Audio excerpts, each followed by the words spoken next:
I try my best even in my personal life not to label myself as anything. I am just me. Move on ke sebuah kendaraan lain itu adalah proses yang gak mudah. Kalau ideation itu bagian dari sebuah pohon, ideation tuh kayak ranting atau branch-nya. Personal character as the root. Content creation is not just about creating trendy contents or viral contents. I see content creation not as a means for shameless self-promotion. This is the Buzzline, where branding, marketing, advertising, and selling come alive without scripts, no bullshit.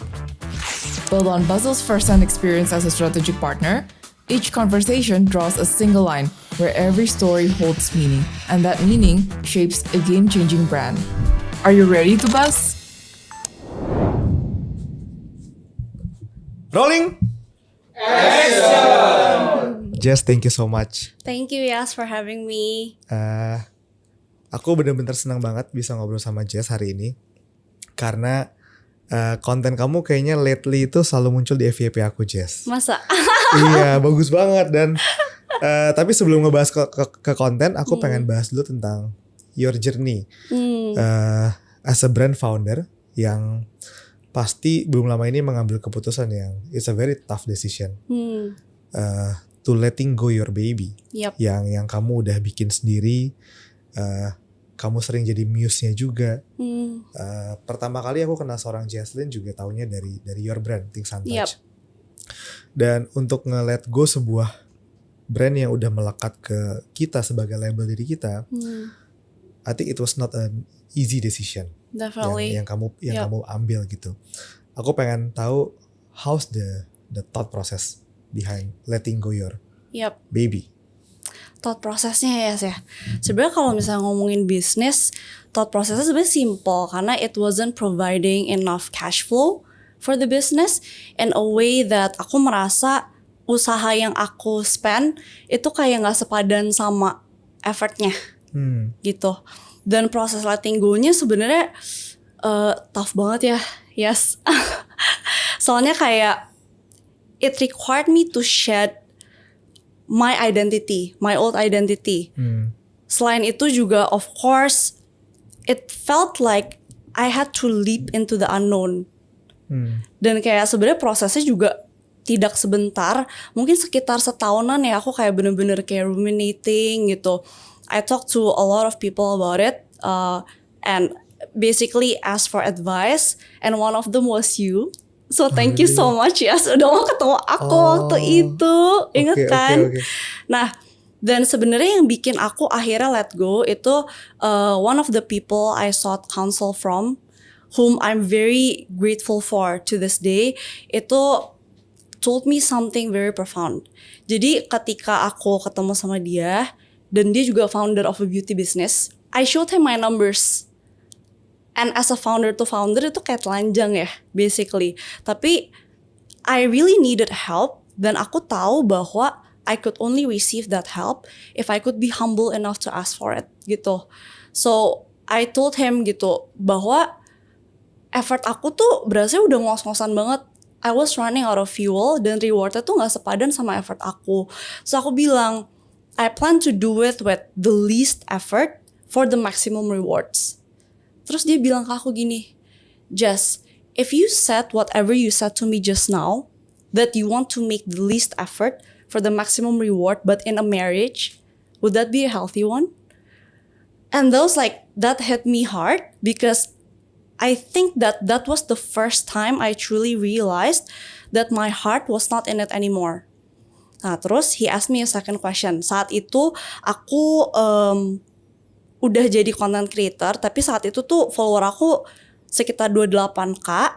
Terus dia nanya ke aku kayak gini, let's compare both of your platforms. How much are you reaching on TU and on your personal platform JC Don? Saat itu tuh kita reaching sekitar 1 juta orang in the last 30 days. Terus dia nanya ke aku, and how much are you spending on both? At the time, we were spending around 40 to 60 million a month on marketing on TU, and I was spending 0 on mine.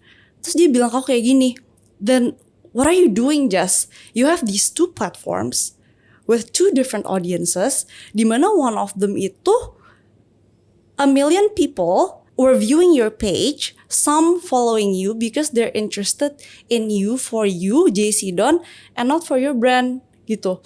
And that was also the second hit. Aku berasa kayak maybe I was focusing on something that it was no longer aligned for me gitu. Nah itu adalah Agustus 2024. I would also say that was truly the beginning that I started letting go of TU internally. Dan that was when the 5 stages of grief really began actually. Dan sebenarnya on different levels, it wasn't just TU, tapi lebih the identity, the dreams, the ideas of the future that I had, that I've had to let go of gitu yes. Tapi ya I'm proud of myself for going through it as bravely and as honestly with myself as I could sih. Wow. Gitu kira-kiranya. Thank you so much ya Jess, udah bersedia buat sharing your grief journey. Of course. Itu gak mudah karena aku juga mengalaminya juga waktu dari bisnis sepatu ke bisnis di ads ini, di advertising di Basel. Mungkin buat aku tuh butuh waktu tahunan untuk aku mengakui bahwa gue udah harus melakukan yang lain. Waktu dulu aku bikin brand sepatu pertama kali, terus orang taunya Yasa sepatu gitu. Yeah. Kalau kita cek di Get Contact semua isinya nge-save Yasa sepatu, Yasa Republic. Bahkan aku sampai taruh pride aku di sana, taruh label aku di sana. Dan waktu harus mengganti kendaraannya ke Basel, mungkin aku butuh waktu 1.5 tahun untuk mengakui bahwa aku menjalankan Basel Jazz. Jadi dulu kalau ditanya sama orang, Yas ngerjain apa? Oh masih Republic gitu. Padahal sebenarnya itu udah 1.5 tahun ngerjainnya Basel semua. Cuma aku belum punya keberanian untuk mengakui bahwa gue udah move on. Karena worry takutnya orang bakal bilang apa ya. Orang taunya karena Yasa itu Yasa sepatu, kenalnya karena ini. Terus sekarang mengakui bahwa move on ke sebuah kendaraan lain itu adalah proses yang gak mudah. Bahkan aku harus nutupin mungkin 1.5 tahun untuk mengakui aku menjalani Basel. Dulu kalau orang tanya Basel tuh bahkan aku gak cerita tentang Basel. Ini apa sih? Oh ini side project aja gitu. Padahal sebenarnya hidup dari sini gitu dan setiap hari ngerjainnya ini. Nah aku pengen tahu proses selama 1 tahun terakhir itu Jess. Gimana bisa menutup tapi dengan peacefully and gracefully. Apakah kamu mulai menutupnya dengan perlahan-lahan, talk to your team, each of them kasih tahu kita ada proses buat di close down, terus gimana penghabisan stok barang, dan semua pekerjaan-pekerjaan menyebalkan lainnya, tapi ya harus dilakukan untuk menutup itu secara peaceful. Kalau sama tim kebetulan ya segini, jadi kita tuh udah run out of cash runway lah umpamanya. I think itu juga pelajaran buatku lah ya, dimana we were spending too much on marketing and the cost of the goods itself juga lumayan mahal karena quantity gede banget gitu ya Yas. Jadi pas we launched our very last product which was the Skyrise Mascara, itu sebenarnya tim kita masih kecil banget ya, tapi tim kita tuh bener-bener excited gitu sama launch ini. Terus karena mereka tahu banget prosesnya di balik setiap kali launch produk tuh aku tuh kayak gimana, kayak sangat pay attention to detail dan we were just so hyped up. Nah ketika launch produk the last product ini, salesnya sama sekali tidak sesuai ekspektasi. Nah ketika itu terjadi, aku bisa merasakan, dalam tim aku pun merasa wah kayaknya TU tuh gak berkembang. Nah jadi lama-kelamaan tuh satu persatu mereka yang resign sendiri. Dan saat itu aku juga tidak ada merasa wah betrayal sama sekali, tidak. Karena aku pun mengerti kalau aku jadi mereka, aku juga akan merasa wah ini brand bakal kemana kalau misalnya gak berkembang kan. So it was quite a peaceful. I'm still grateful to every one of them because mereka sangat-sangat baik-baik banget.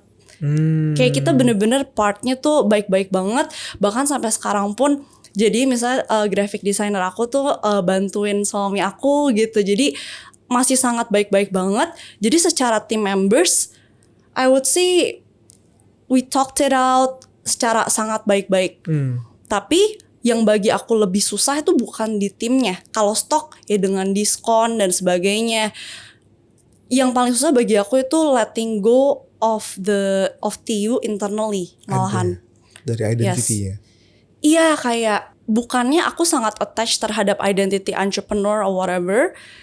I try my best even in my personal life not to label myself as anything, dan kayak I am just me gitu, not even JC, don't I'm just Jessie gitu kan. I just want to live my life according to my purpose and my own alignment gitu.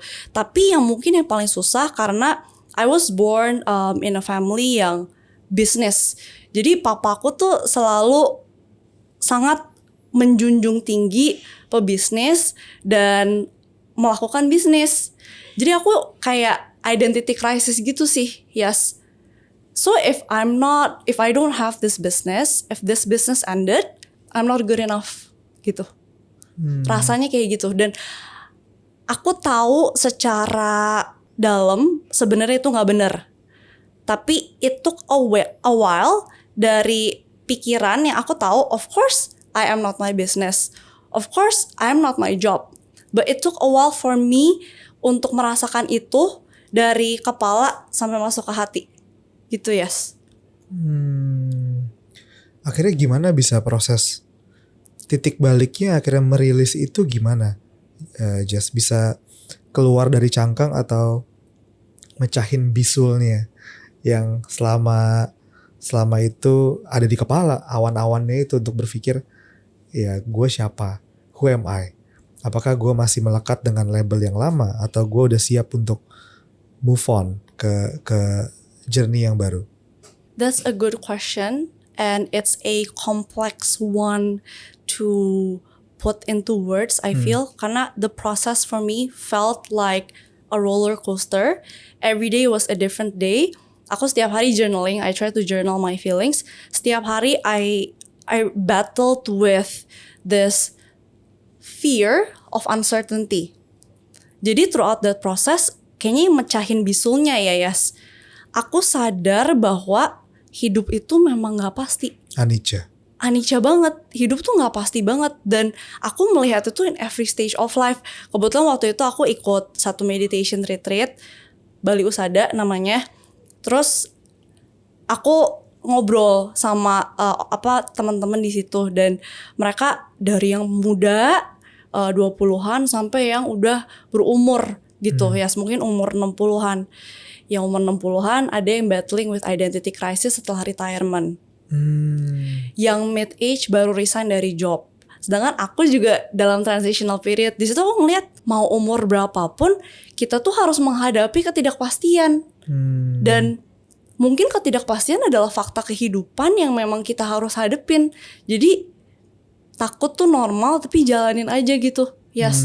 Dan mungkin pada akhirnya aku merasa bahwa nggak ada hal di dunia ini yang kekal ya. Yang paling penting aku percaya kita semua ada gift masing-masing.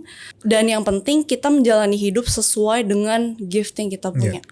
Apapun itu manifestasinya gitu. Yes. Semuanya berubah kecuali perubahan itu sendiri ya, Jess ya. Aku jadi ingat momen aku pecah bisulnya itu, Jess. Jadi aku juga selama setahun lebih merasa kayak gak bisa move on dari label yang lama, dari identitas yang lama. Itu pas aku dapat fakta ngobrol sama orang-orang yang dekat banget sih sama aku. Terus aku mulai tanya, kenapa lu mau temenan sama gue gitu? Atau bahkan sesimpel aku tanya ke istri aku pribadi gitu. Sebenarnya kamu tuh peduli sama aku jadi apa gak sih?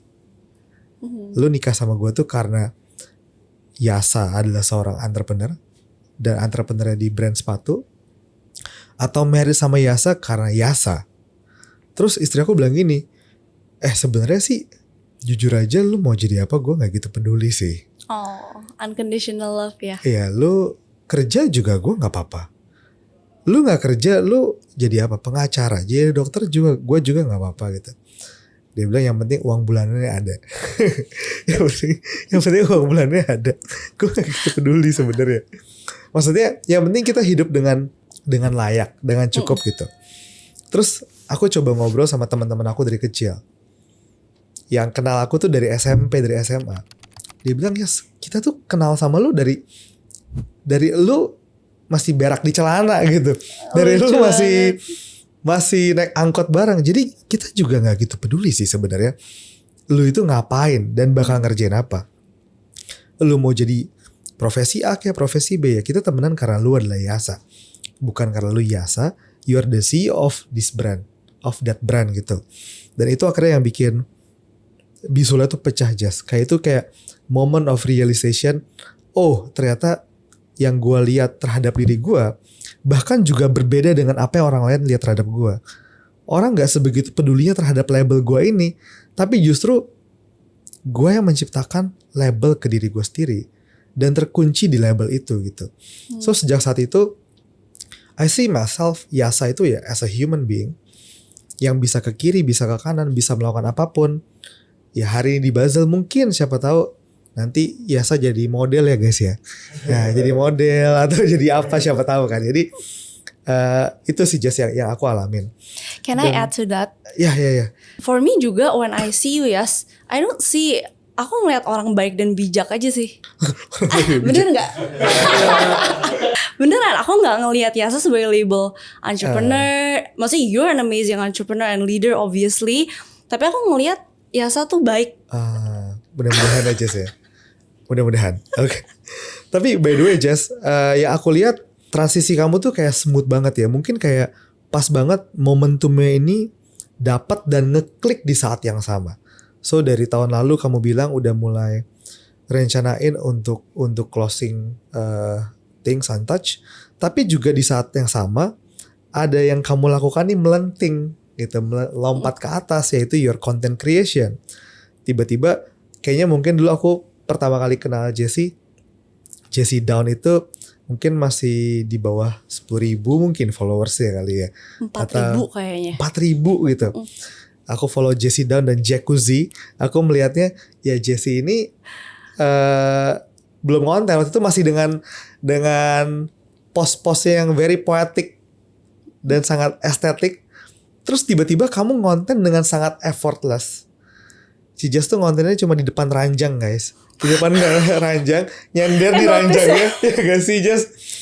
Terus kayak dengan kamera, lightingnya juga lighting kayak cahaya natural gitu kan. Tapi kontennya meledak semua. Mungkin awalnya dulu Jess, gimana bisa mengubah Jessie Down yang sangat estetik dan poetik tiba-tiba gue tampil di depan kamera deh dan ngomongin hal ini, ceritanya gimana? Nah aku juga bersyukur banget ya sebenarnya bahwa yang tadi Yasa bilang aku baru realize juga sih bahwa dari si Things Untouched, maksudnya the ending of Things Untouched, dan aku transisi ke this content creation itu lumayan smooth ya, dan aku sangat bersyukur atas hal itu. Kalau banyak orang yang nanya ke aku, gimana sih Jess awalnya content creation? Sebenarnya setiap kali somebody ask me that, aku tuh agak bingung jawabnya kayak gimana. Tapi setelah digali lagi, yes, kayaknya ada 2 layer deh. Jadi layer pertama adalah layer sisi personal atau pribadi. Aku memang seseorang yang dari dulu suka sharing renungan aku sama pemikiranku lewat kata-kata. Nah jadi yang tadi kayak saya bilang kan, sebenarnya Jessie Down was a writing account actually, and sebenarnya kontennya pun poetic tapi mengarahnya ke topik yang agak mirip-mirip sebenarnya, kayak relationship, emotional intelligence, and healing. Cuman dulu nggak ada kata-katanya aja. Nah terus di Things Untouched juga aku sangat involved dalam copywriting konten yang educational dulu. Gitu, particularly tentang women empowerment and sex educational content. Nah sekarang pun ternyata aku terus sharing melalui kata-kata, tapi kali ini ditambahin aja formatnya, which is ada video gitu. Jadi sebenarnya kalau aku look back yes, sebenarnya topik-topik itu tuh memang udah aku ngarah ke situ, tapi sekarang ditambahin aja ada video konten gitu. I think personally I feel like I do kind of have a calling towards sharing about these topics. Nah, layer kedua tuh circumstantial atau karena kondisi yes. Karena saat itu bisnisku memang lagi slow, tapi kami dapat kesempatan to masuk ke one of the biggest offline chain stores di Indonesia. Nah, saat itu mereka tuh kayak ada kuota. Jadi kalau penjualan nggak reach X number, mereka nggak akan order lagi.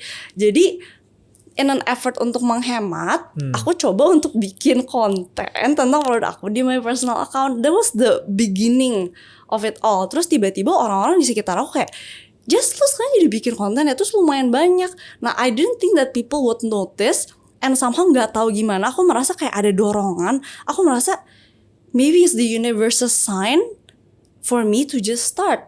Nah, saat itu bisnis kecil aku lumayan udah bisa delegasi. Jadi aku punya waktu senggang, aku pun belajar terus ya di EOA gitu. Dan karena ada waktu senggang itu, aku mikir apa ya suatu hal yang paling produktif yang bisa aku lakukan saat itu. Oke. And I thought maybe content creation was it. Aku pun belum tahu aku mau bahas tentang apa ya. Is it beauty? Is it business? Nah, itu pun so I was just figuring it out as I go. Terus ya udah, the rest is history gitu. Awalnya. Ingat gak Jess, konten yang meledak paling awal itu tentang apa? Ingat 3 tipe cowok yang jangan kamu nikahin. Oke. Yang kayak gini. Oke, terus itu yang meledak pertama kali. Betul. Oke, dan itu yang akhirnya bikin kamu tajam. Oke, kayaknya aku pengen fokus ngomonginnya ke relationship. Iya, jadi aku awalnya bingung banget ya. Aku bikin content pillars ya kan. Aku bingung aku mau ngomongin tentang apa. Karena it's not that I don't like beauty. It's not that I also don't like business. Tapi aku merasa, aku tanya ke diri aku, apa suatu topik yang I can go on and on and on. Kalau aku ditodong sekarang, can you present about this? I can talk for an hour.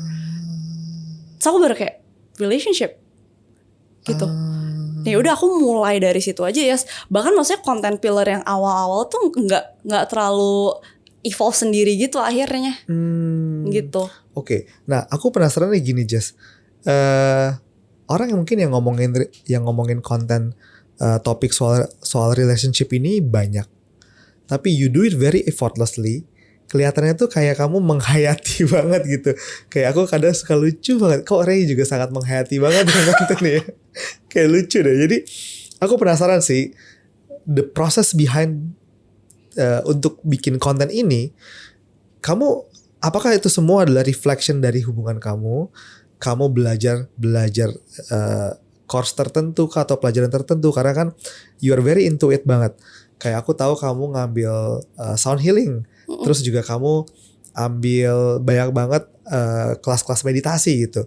Yang itu semua sebenarnya adalah stacking skills yang ngebantu kamu bikin konten lebih bagus gitu. Nah, jadi kebetulan ya, kayaknya aku tuh sebenarnya kalau di MBTI aku tuh kayak 90% mentok ekstrovert gitu loh. Oke. Jadi aku dari dulu emang demen banget ngobrol sama orang, dan tanpa disengaja pun kayaknya aku obrolannya tuh mengarahnya ke deep talk.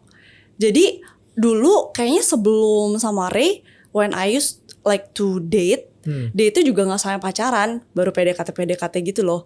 Aku tuh seneng ngobrol, terus seneng ngulik. Nah, ditambah my own personal experiences with my past relationships, ditambah juga kalau misalnya teman-teman aku cerita, aku juga observe gitu, kenapa ya bisa gitu, kenapa bisa gini gitu. Jadi mungkin all of that combined, dan with my own personal experiences, I don't know, I've just always had a passion for it gitu loh yes.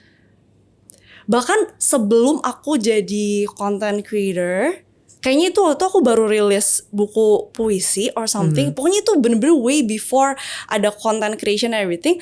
I was invited to a podcast juga, itu by my friends, ngomongin tentang love. Jadi memang gimana ya saya nggak tahu ya, soulnya kayak ke situ gitu.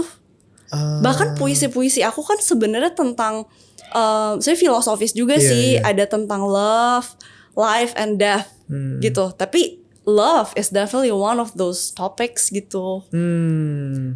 Nah sekarang kan Jess, aku penasaran gini, kayaknya kamu naik ke titik follower sekarang berkali-kali lipat mungkin dalam waktu less than 1 year ya kayaknya ya.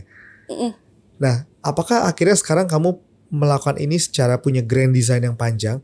Oke, aku tahu aku bakal konten ini dan ini. kamu udah mengengineer semuanya, kayak ngulik banget, terus tahu yang berikutnya akan naik gimana, akan kayak gimana. Se-prepare apa sih sekarang, atau seserius apa seorang Jaslyn ngonten di Jesse Down sekarang? Definitely ada sistemnya sih. Jadi sistemnya itu mungkin awal-awal kan ideation dulu ya. Yes. Nah, first of all, mungkin kalau in the context of personal branding, ideation itu tuh kayak, kalau ideation itu bagian dari sebuah pohon, ideation tuh kayak ranting atau branch-nya. Nah, personal character as the root. Jadi pas awal-awal aku personal branding, aku mendefinisikan dulu Jesse Down tuh mau kayak gimana. Nah, jadi awalnya aku mendefinisikan my core values, which is offline maupun online pun sama. Kalau di summarize, yang pertama ada vulnerability, clarity, and growth. Nah, baru aku turunin apa sih content pillars-nya. Nah, yang pertama adalah relationship, terus emotional intelligence and healing. Ketiga adalah wellness. Nah, in regards prosesnya kayak gimana, first of all, aku pengen disclaimer dulu. Kalau menurut aku, content creation is not just about creating trendy contents or viral contents. I see content creation not as a means for shameless self-promotion, tapi sebenarnya itu adalah opportunity to share my values with the world in a way that benefits other people. Jadi aku mikir dulu ya, kayak apa ya yang aku bisa sharing dan pengen sharing, yang dimana aku merasa ini bakalan membantu orang lain gitu. Tapi sama pentingnya, kalau kita udah tahu nih kita mau sharing apa, sama pentingnya aku tahu gimana caranya menyampaikan pesan itu dalam cara yang bisa diterima sama audiens.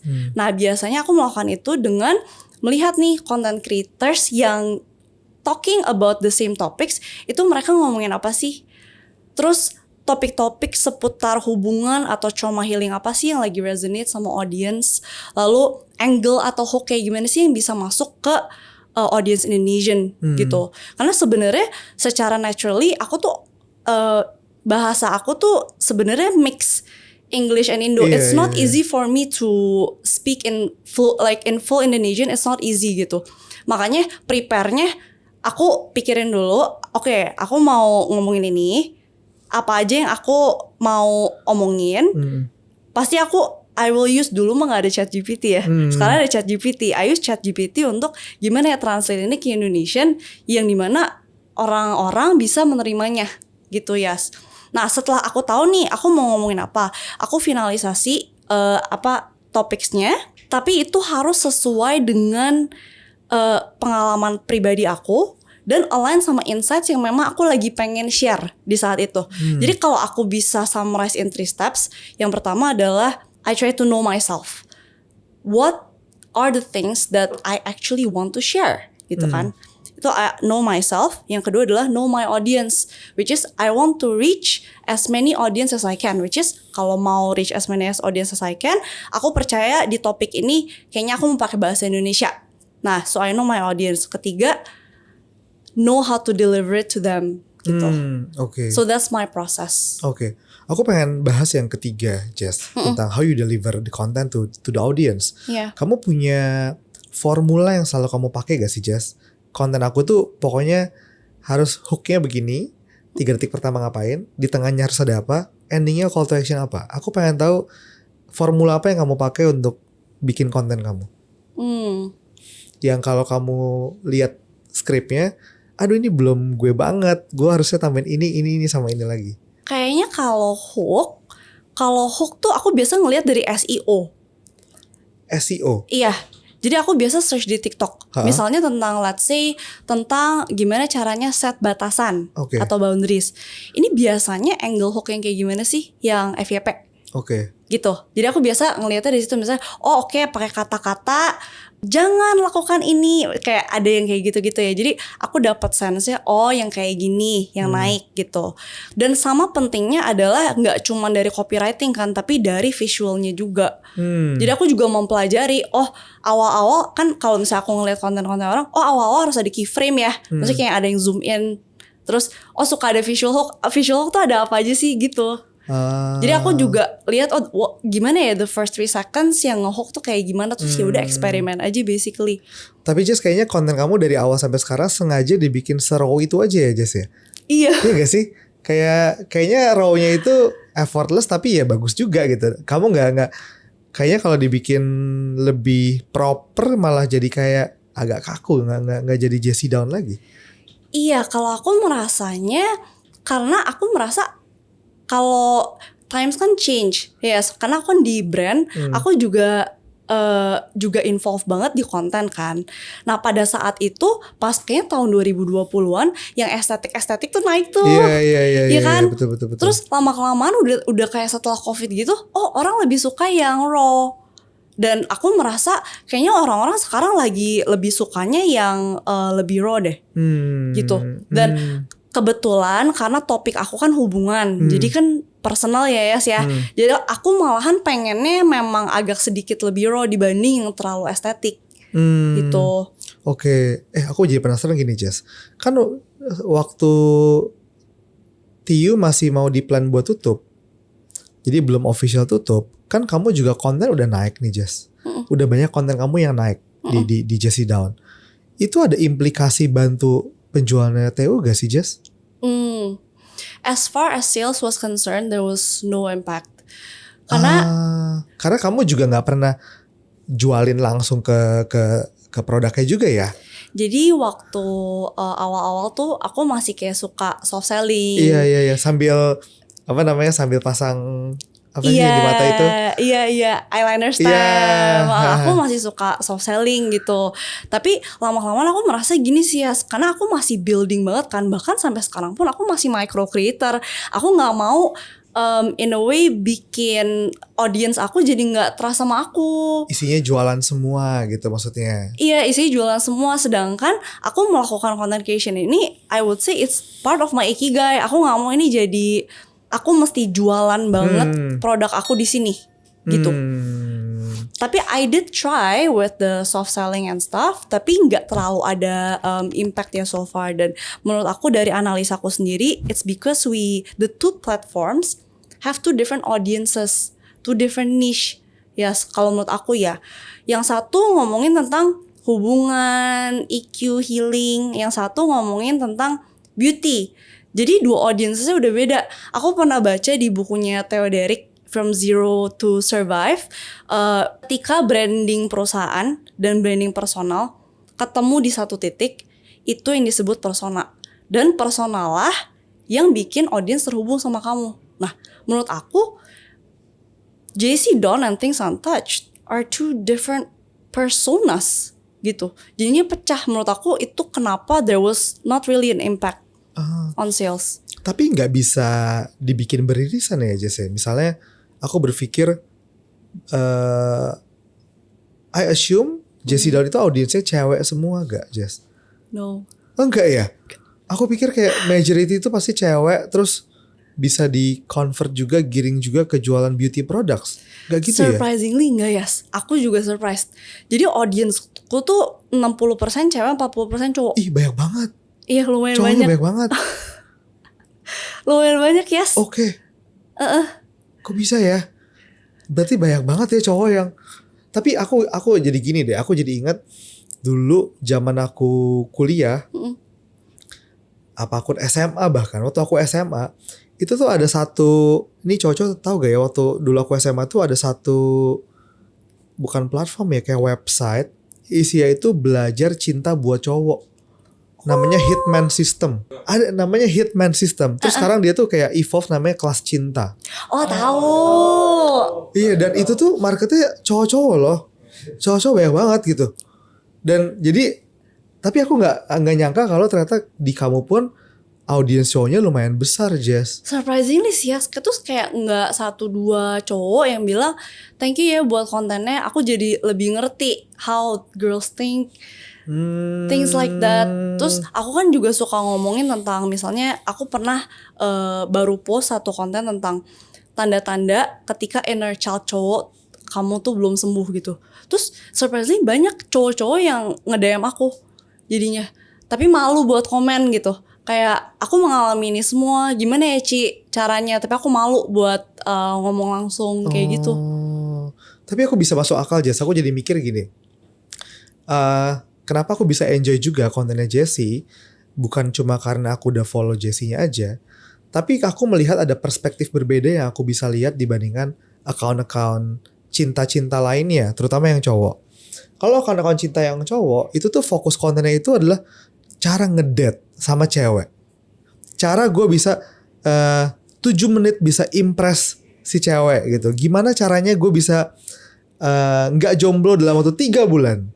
Jadi semuanya itu fokusnya adalah gimana dapetin pacar gitu. Sedangkan kalau kontennya Jessie itu fokusnya bukan dapetin gitu, tapi gimana lu punya hubungan yang kualitinya lebih bagus dibandingin sama pasangan. Itu yang mungkin aku rasa jadi kelebihannya Jessie juga ya. Iya, I try. Nah, itu kayak gitu ya. Aku kan juga research kan topik seputar hubungan kayak gimana sih yang naik banget. Memang yang naik banget itu yang kayak gitu. Kayak 3 ways to make your man obsessed with you. Gitu kan. Terus 3 cara untuk memikat cewek yang kayak gitu. Iya. Aku juga sempat pikir, wah kayak pada suka yang kayak gini ya. Tapi for me itu bagus. Nah aku juga baru aja pagi ini sih aku bicara sama suami aku sama Ray kan. Kayaknya aku nggak align deh sama bukan I'm not saying it's bad, not at all. Cuman dari aku sendiri kayaknya aku pengen ngomongin ini mungkin dengan hook yang seperti itu, tapi bukan dengan cara yang aku pengen dengan cara yang lain gitu. Tapi agree, kayak jadi banyak banget memang yang kayak topik-topik kayak gitu. Iya. Nah, aku percaya gini Jess, kamu bisa ngomongin seperti itu di konten, itu tuh nggak bisa kita baca aja, terus menyampaikan aja, cuma sebagai pengulangan ke audiens saja. Tapi ya kamu bisa bikin sebuah konten yang deep. Itu karena di hidupmu, di hubungan kita, itu juga terjadi demikian. Ada pembelajaran dari kehidupan nyata yang bisa dibawa ke konten di digital. Aku jadi pengen belajar apa relationship kamu yang evolve sehingga itu menjadi lessons yang paling besar buat kamu buat konten. Kayak misalnya aku ngerasa setelah aku menikah dan aku punya anak, aku kan berada di fase yang berbeda. Tapi pelajarannya adalah setelah aku punya anak, aku merasa aku tumbuh sebagai seorang leader. Aku jadi punya materi ngomong tuh lebih banyak di konten. Karena ada satu kejadian hidup aku di kehidupan nyata yang memang ini evolve. Season of life-nya berubah. Pada saat evolve, season of life-nya berubah, kita juga punya materi yang bisa kita bagikan gitu. Gak bisa kita bikin konten hanya baca, terus gue sampein aja gitu. Nah aku pengen tahu emang di kehidupan nyatanya apa aja yang evolve di hidupnya Jessie sehingga akhirnya Jessie punya banyak bahan untuk konten gitu. Salah satu teman aku kita suka meditasi bareng, kita tetangga. Dia juga nanya hal yang sama. Dia bilang gini, Jessie, why your content is all about like break up and love, but you're such a happy person. What happened in your life? Terus tapi the best way that I can describe it is, menurut aku apa yang orang lihat sebagai bahagia itu karena mungkin aku berani merasakan ketidaknyamanan ketika aku merasa tidak nyaman ya. Jadi yang aku jadiin umpamanya topik-topik konten yang aku ingin sharing itu hasil dari aku merasakan hal-hal yang tidak nyaman karena kondisi-kondisi tertentu. Nah, tapi kalau misalnya ditanya Yas, what situation led you to have those contemplations gitu kan? Sebenarnya small things gitu loh Yas. Contoh, jadi nggak ada yang misalnya it's nothing dramatic yang kayak misalnya harus bangkrut dulu atau harus married dulu, harus punya anak dulu. Aku merasa bahwa di setiap interaksi aku, contoh deh, aku kasih contoh. Misalnya aku gak sempat pacaran sama cowok ini, tapi aku sempat deket. Terus aku merasa, contoh nih ya, aku merasa selalu mau kelihatan perfect. Nah dari situ kebetulan waktu itu kita liburan bareng dan ada my parents juga, ada his parents juga. Ya long story short kita ada attraction lah towards each other. Tapi at the end of the trip, I found out bahwa dia bilang ke adiknya, oh Jessie mah was just a fling gitu, was just a holiday fling. Nah itu tuh biasa sebenarnya itu kan bukan suatu apa ya, situasi yang besar banget ya. Kalau kita juga bukan apa-apa, baru ketemu 2 minggu doang. Tapi itu yang bikin aku tuh reflect gitu, Yas, kenapa ya dia bisa ngomong kayak gitu. Terus aku analisa lagi, oh dia tuh the firstborn, and I think he always has to look perfect all the time. Kasih contoh dong ke adik kamu gitu. Nah aku jadi research gitu. Sebenarnya kalau misalnya firstborn itu bisa gimana sih efeknya gitu, Yas. Dan di kehidupan aku ngerasa ada banyak kejadian yang kayak gitu yang bikin aku tuh pengen find out kenapa ya orang ini kayak gini. Gitu. Misalnya ada cowok yang ngedeketin aku waktu itu. Terus dia sangat amat treat me like a princess. Tapi aku berasa kayak gasrak-gusruk. Gasrak-gusruknya tuh dia baik banget by the way. Maksudnya until now juga I wish him the best banget. Cuman gasrak-gusruknya in a way, kenapa ya kok buru-buru banget, kesannya mau rush the relationship. Nah itu aku tuh, kenapa ya dia kayak gitu ya? Bukan karena dia bad person atau dia ada harmful intention. Tapi aku juga kayaknya dia ada insecurity deh. Takutnya kalau misalnya diperpanjang, the girl might get away. Gitu, yes. Jadi banyak kejadian-kejadian kecil yang kayak gitu yang aku tuh penasaran, aku pengen gali. Kenapa ya dia kayak gitu. Jadi sebenarnya to get the idea of new content itu nggak harus nunggu ada satu kejadian yang katastrofik atau yang wah sampai dapat lessons yang besar. Tapi kamu observe dari kejadian-kejadian kecil yang terjadi di hidup kamu in general. Yes. Tapi kamu cari tahu deep dive kenapa itu terjadi. Betul. It's actually basically it's my attempt to understand the world. Yes. So aku tuh kayak aku orang yang lumayan ngegali. Jadi kalau misalnya seseorang tell me something, aku tuh susah buat accept secara gamblang gitu. Yes. Aku pengen tahu misalnya, oh kenapa gitu? Terus karena ini, terus tapi kenapa gitu. Jadi aku tuh pengen get to the bottom of things gitu. Yes, memang in general it's not just in relationship but in spirituality, in other things juga gitu. Nah, Jess di tahap sekarang kamu udah ngonten dengan tim atau semua masih kamu sendiri Jess yang handle? Aku ada freelance editor. Tapi semuanya since it's in my home and everything aku. Nah aku pengen tanya, kamu pengen bawa seserius apa Jessie Daun ke depannya? Apakah kamu udah ada pikiran someday kamu akan monetize ini jadi sebuah platform, mungkin entah punya digital product atau punya produk edukasi atau apapun itu? Plannya apa Jess untuk ini? Atau kamu hanya menjadikan ini passion project untuk kamu bisa bagiin cerita kamu?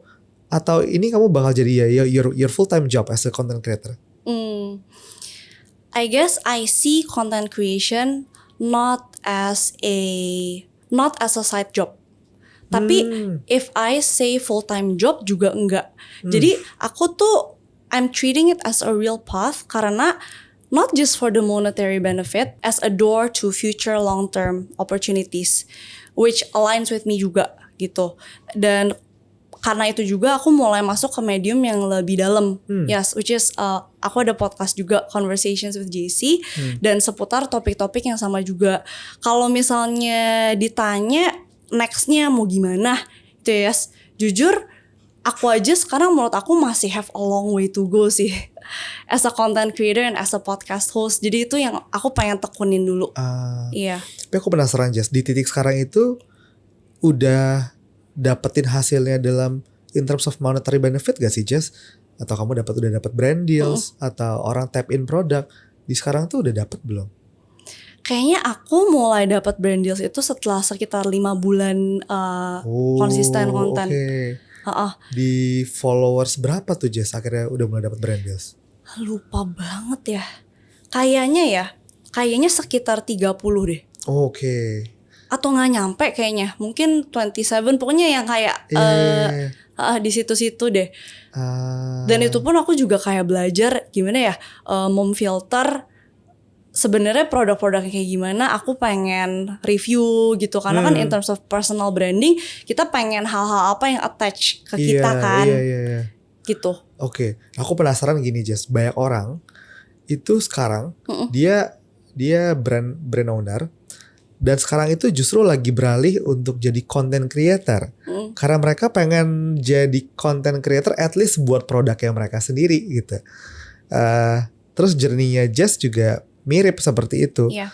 Kamu masih punya ketertarikan nggak suatu saat mungkin kalau platformnya Jessie udah besar, mungkin pada saat itu kamu bisa creating your new products selain TU, atau mungkin bisa aja pada saat itu kepikiran lagi this is still in your mind gak opsi itu? Definitely, yes. Oke. Wah, itu salah satu proses aku yang susah banget ketika aku let go of TU. Gila sih, aku bener-bener mikir setiap hari aku bisa bikin bisnis apa ya dari audience aku. Maksudnya kayak dengan audience yang sama kayak audience aku yang sekarang. Mikir terus ya kayak buku, ebook, dan I kept on thinking atau bikin misalnya tempat massage because like I'm also into healing. Itu aku mikir terus sampai pada akhirnya di suatu titik aku ada beberapa business ideas Okay. Oke, aku udah explore berapa ya? Udah kayak dibikin gitu plannya. Kayak audiensnya siapa dan sebagainya. Okay. Udah ada beberapa kayak udah ada 3 business ideas deh. Yang dimana kebetulan aku tuh jadi uneasy banget. Dan suatu saat Ray suami aku dia bilang gini, Han, for now you gak usah terlalu kayak gitu, jalanin aja. Don't make something out of nothing. Jadi ketika maksudnya Ray dan menurut aku juga, ketika aku mikirin karena aku takut buat menghadapi ketidakpastian dan aku membuat bisnis karena aku gak mau let go of the title entrepreneur, I don't think that it would do anyone good in the long term anyway. So right now I'm prioritizing alignment to speed. Yang penting aku ngerasa align dulu nih. Iya. Nah, dan aku rasa sometimes we can only be aligned when we slow down. Just stop thinking. Just be in the present moment, jalanin terus. Kalau misalnya ada pintu rezeki kebuka, then if you feel it's right for you, masuk gitu. So that's kind of like the approach I'm taking now. Oke. Jess, tadi juga sempat di-mention di awal kalau waktu kamu ikut meditasi di Bali Usada itu it was one of your turning point. Dan aku ngelihat kamu orang yang sangat into banget to meditation, sound healing, something like that. Kemarin juga baru 10 hari ikut Vipassana. Aku pengen tahu seberapa efektif itu bikin kamu menjadi a better human being, terutama pas lagi menghadapi masalah kayak kemarin harus let go your baby di TU. Wah, sangat amat Itulah yang mungkin bikin aku bisa melalui ini dengan acceptance Kalau aku bilang mungkin sedikit cerita ya saya pas aku awal pertama Bali Usada itu kan aku masih involved banget kan. Maksudnya TU was still like running and everything, dan bahkan my staff, my team itu bilang Kak Jessie berubah. Beneran. Jadi gimana tuh? Jadi kayak kalau dulu aku tahu ini my weakness. Aku orang yang gak sabar. Jadi gak sabar itu ketika misal something is not done a certain way yang we agreed, aku bisa kayak kelepasan, so aku marah dan aku bentak dan sebagainya, dan aku tahu aku salah. That's my mistake. Dan afterwards of course I said sorry immediately on that very same day. Dan aku baru sadar vibes tim aku itu mencerminkan vibes aku. Oke. Kalau tim aku gak bisa fokus, scattered, apakah itu karena aku? Gitu. Aku ngerasa this is not healthy. This is not a healthy way for me to live. To always live in the future. So restless. What if this? What if that? Nah, disitulah aku decide I think I need to go to Bali Usada. Ini for the first time? Yes, that was my first TB. Oh. Jadi aku tahu my problem was anxiety of the future. Nah, setelah itu kan di pemerintah ada ajarin ya bahwa energi buruk, terus itu you're only harming your body and everything. Sejak itu I do my best untuk kayak meditate every day walaupun masih ada yang bolong gitu ya. Tapi itu pun kan aku ada semacam anonymous survey gitulah. Aku juga selalu pengen tahu how can I be a better leader for you gitu. Nah terus mereka sendiri yang bilang ya sih Kak Jessie berubah gitu. Wow. Jadi maksudnya bahkan kita nggak usah ngomongin proses letting go of you, tapi bahkan orang-orang di sekitar aku juga ngerasa gitu ada perubahan di aku in the way that I lead. Aku lebih sabar, itu bukan kayak aku marah tuh sabar, bukan kayak gitu ya. Tapi aku realize kemarahan itu gak produktif. Gimana caranya kita minimize mistakes tanpa adanya energi negatif bikin sistem gitu. Wow. Nah itu dalam proses pas aku masih di TIU ya. Kalau internally proses letting go sangat amat berpengaruh ya. Karena semuanya Anica gak ada yang kekal. Ketika aku ikut Bali Usada dan ketemu sama peserta-peserta lainnya from all walks of life, dari umur 20, 40, 50, 60, semuanya sedang menghadapi ketidakpastian. Dan itu menurut aku itu wisdom yang aku dapat ngelihat secara real time, bukan dari baca, bukan dari denger dari orang, tapi aku melihat semua orang tuh sedang menghadapi ketidakpastian ya. Kita tidak pernah bisa menghindari ketidakpastian. Ya udah, jalanin aja, hidup aja gitu. Toh masih bisa makan kan 3 kali sehari. You have a loving husband, you have a home. Ya udah, jalanin aja gitu. Prosesnya nggak segampang itu, tuh easier said than done ya. Yes. Pasti aku juga masih ada days dimana naik turun, tapi at least ada petanya ya. Aku tahu aku mau ke sini. Jadi aku ketika aku udah off road nih, aku bisa align. Off road align lagi gitu. Jadi berpengaruh banget sih, Yas.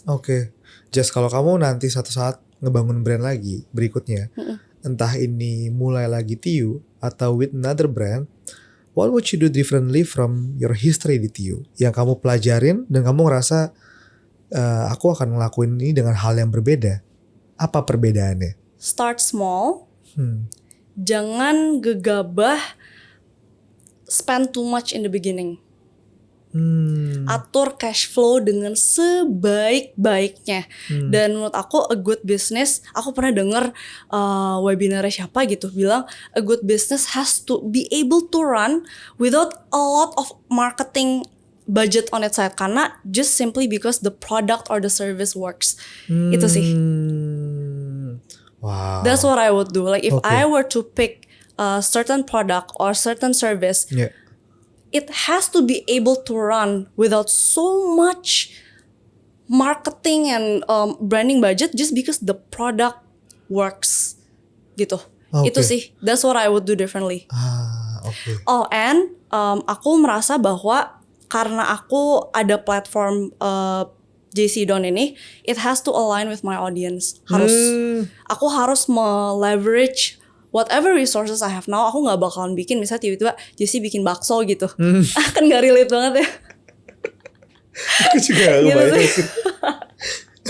Aku tuh kebayangnya Jess, kalau aku nih membayangkan misalnya profil Jessie yang aku kenal, kira-kira tuh cocoknya tuh bisnis apa. Aku tuh ngebayangin kamu tuh kayak punya wellness center gitu, Jess. Terus di bawahnya ada sound healing, atasnya ada pilates, ada yoga, ada meditation center, terus ada library-nya, isinya ada buku-buku poetik kamu. Itu aku ngebayangin profilnya cocok sih. Kalau udah jadi kepikiran ya, by the way. Oh iya. Itu udah salah satu business idea yang aku explore. Wah, kalau jadi inci-inci jualan bakso nggak cocok sih, emang sih. Profilnya nggak cocok. Nah, Jess mungkin ini last question. Ini pertanyaannya agak spontan nih. Ini agak di luar dari topik, tapi aku pengen. Tapi ini adalah topik yang biasa kamu bicarakan. Apa 3 tanda besar hubunganmu dengan pasangan harus sudah disudahkan? Waduh. Soalnya ini banyak yang terjebak karena udah terlalu lama nih. Kayaknya yang number one menurut aku adalah ketika suatu isu terus-terusan muncul dan sudah dikomunikasikan secara terus-menerus tapi nggak pernah ada mutual understanding, itu red flag pertama kalau menurut aku. Ya, catat ya. Catat. Oke. Terus kedua adalah ketika beda agama. Ketika beda agama dan nggak ada salah satu yang mau login dan log out. itu kayaknya udah mutlak punya ya. Itu udah mutlak punya ya. Oke. Yang ketiga, ketika there is no mutual respect, suka attacking character. Attacking karakter gimana, Jess? Misalnya kayak, kamu tuh malas banget sih. Kamu tuh orangnya sensitif banget sih. Jadi daripada ada komunikasi yang sehat antara ini loh, aku merasa gini ketika kamu kayak gini, tapi malah merendahkan satu sama lain. Karena aku percaya banget bahwa hubungan tuh gak bisa jalan tanpa adanya respect ya. Kalau misalnya udah mulai merendahkan nih, cowoknya ngerendahin ceweknya atau ceweknya merendahkan cowoknya, itu kayaknya susah banget ya. Satu lagi Jess, jadi aku ada pertanyaan nih. Karena aku sering ditanya ini, aku gak bisa jawab juga gitu. Karena pertanyaannya aku coba bisa bilang, aduh susah dijelasinnya gimana ya. Banyak nih anak kantor suka nanya gini, kan Koko pacaran lama, aku pacaran 5 tahun, married 5 tahun, udah 10 tahun nih. Wah, udah 10 tahun ya, Iya. Yes. Gimana cara taunya pas kita masih pacaran, he's the one or she's the one? Gimana Jess?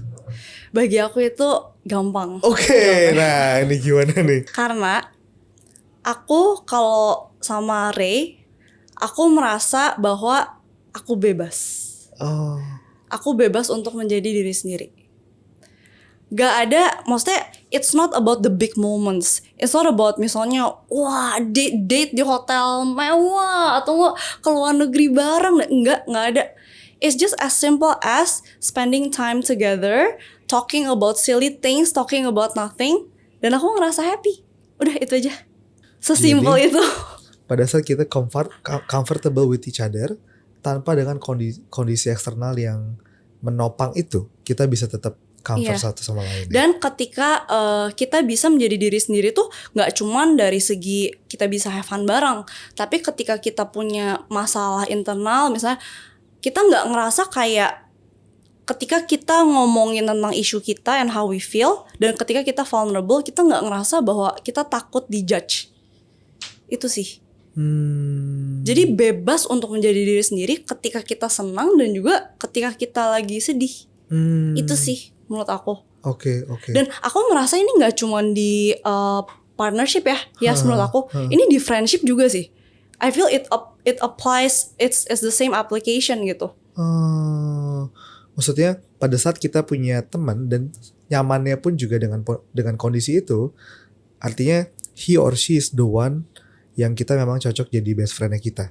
Iya, ketika kita nggak cuman bisa have fun bareng, tapi ketika kita pasti kan dalam hubungan ya Yas ya, pasti dong ada fights. Gak mungkin kita kayak 100% gak pernah berantem. Tapi kita merasa aman ketika kita berantem. Merasa aman ketika kita berantem. Ketika kita berantem, kita gak ngerasa bahwa hubungan kita bisa end gitu. Kita ngerasa aman. Berantem tapi ngerasanya aman gitu. Oke. Thank you so much, Jess. Thank you banget. Thank you. Aku berharap yang terbaik untuk Jessie Down dan apapun yang akan Jessie kerjakan ke depannya. Aku merasa Jessie mengerjakan sesuatu dengan hati. So mudah-mudahan apapun kendaraan berikutnya yang akan dibikin sama Jessie itu bisa jadi kendaraan yang paling pas buat hati Jessie dalam melakukannya. Thank you ya. Thank you ya Jess. Same goes with you. Everything you do, I feel that it comes from the heart. Thank you. Bener-bener aku suka banget sama semua carouselsnya Yasa, reflectionsnya Yasa, bener gak? Tadi aja aku baru kesini, Egy udah bilang, aku gak pernah ketemu leader kayak Koyasa. Soalnya ya Egy, guys? Egy baru naik gaji soalnya. So thank you so much Yas for having me. Thank you so much ya Jess. Thank you so much. Aman semuanya? Oke, thank you. Thank you. Terima kasih sudah belajar bersama di Buzzline by Bazel. Jangan lupa subscribe dan nyalakan lonceng notifikasinya. Lanjut belajar lagi di episode ini.